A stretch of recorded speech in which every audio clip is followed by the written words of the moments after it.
Hello guys, welcome to RJ Mehram. आज मैं आपको बताऊंगा चरखे के बारे में, तो इसलिए वीडियो के अंत तक हमारे साथ बने रहें।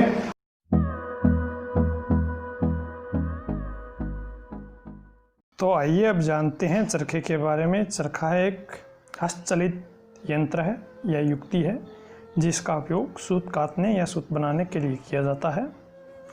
भारत के स्वतंत्रता संग्राम में यह एक आर्थिक स्वावलंबन का प्रतीक भी बन गया था। महात्मा गांधी जी ने चरखे की तलाश की थी। एक गंगा बहन थी, उन्होंने चरखा बड़ौदा के किसी गांव से मंगवाया था। इससे पहले गांधी जी ने चरखा कभी देखा भी नहीं था, सिर्फ इसके बारे में सुना था। उसके बाद उन्होंने चरखे को मंगाया तथा उसमें काफ़ी सुधार किए। दरअसल गांधी जी के चरखे और खादी के पीछे सेवा भाव था। उनका चरखा एक वैकल्पिक आर्थिक व्यवस्था का प्रतीक भी था। महिलाओं की आर्थिक स्थिति के लिए भी, उनकी आज़ादी के लिए भी, आर्थिक स्वतंत्रता के लिए भी और किसानों के लिए भी, जो 6 महीने खाली रहता था, इसलिए उस समय चरखा इतना प्रभावी हुआ कि अच्छे अच्छे घरों की महिलाएं चरखा चलाने लगी, सूत काटने लगी। लेकिन धीरे धीरे ये सब समाप्त हो गया। चरखे की जगह नए नए आधुनिक यंत्रों ने ले ली, मशीन चलित यंत्रों ने ले ली और इस तरह चरखे का प्रचलन है वो धीरे धीरे कम होता गया। और आज के वर्तमान समय के अंदर चरखा कहीं भी देखने को नहीं मिलता है, केवल कुछ घरों के अंदर ये पुराने सामान या फिर पुरानी धरोहर के रूप में रखा हुआ है। और हमारे घर पर भी यह एक पुरानी धरोहर के रूप में पड़ा था, तो हमने सोचा आज की नई पीढ़ी को इसे परिचित कराया जाए, इसलिए हमने आज आपको चरखे के बारे में बताया। और अभी मैं आपको बताऊंगा कि चरखे को कैसे चलाया जाता था। तो अभी आप देख सकते हैं ये इस चरखे का पहिया है और ये हत्था है, यह हैंडल है। इसको हत्थे को घुमाया जाता था जिससे वो पहिया घूमता था।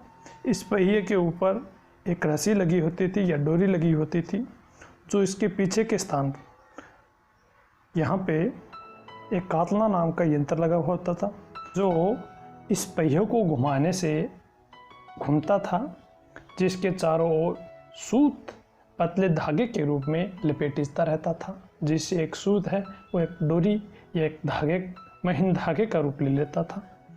तो आप अभी स्क्रीन पे देख सकते हैं ये इस तरह से कातला और पहिए का संबंध था। अब वापस लौटते हैं गांधी जी के चरखे के प्रति विचारों पर। गांधी जी के लिए चरखा अपनाना अहिंसा, हिंदू मुस्लिम एकता, छुआछूत खात्मा, स्त्री सम्मान के लिए ज़रूरी शर्त है। 1921 में मद्रास की एक सभा में वे कहते हैं कि चरखा इस बात की सबसे अच्छी या खरी कसौटी है कि हमने अहिंसा की भावना को कहाँ तक आत्मसात किया है। चरखा एक ऐसी चीज़ है जो हिंदू और मुस्लिमों को ही नहीं बल्कि भारत में रहने वाले अन्य धर्मावलंबियों को भी एक सूत्र में बांध देगा। चरखा भारतीय नारी के अस्तित्व का प्रतीक है। हमने अछूत मानकर अभी तक जिनका तिरस्कार करने का पाप किया, चरखा उनके लिए सांत्वना का स्रोत है। गांधी जी पहले बड़े ऐसा नेता थे जिन्होंने स्वराज की राह में अंदरूनी रुकावट को सबसे बेहतर तरीके से समझा था।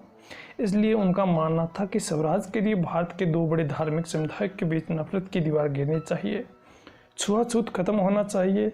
इस काम के लिए चरखा और खादी की ताकत पर उनका भरोसा ज़बरदस्त था। वे कहते थे कि तुम मेरे हाथ में खादी दो और मैं तुम्हारे हाथ में स्वराज्य दूंगा।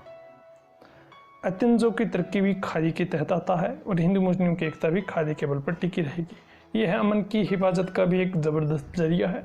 ये गांधी जी के विचार थे। तो आज हमने चरखे के बारे में जाना। यदि आपको ये वीडियो अच्छा लगे तो हमारे इस वीडियो को लाइक करें, तो हमारे चैनल को सब्सक्राइब करें।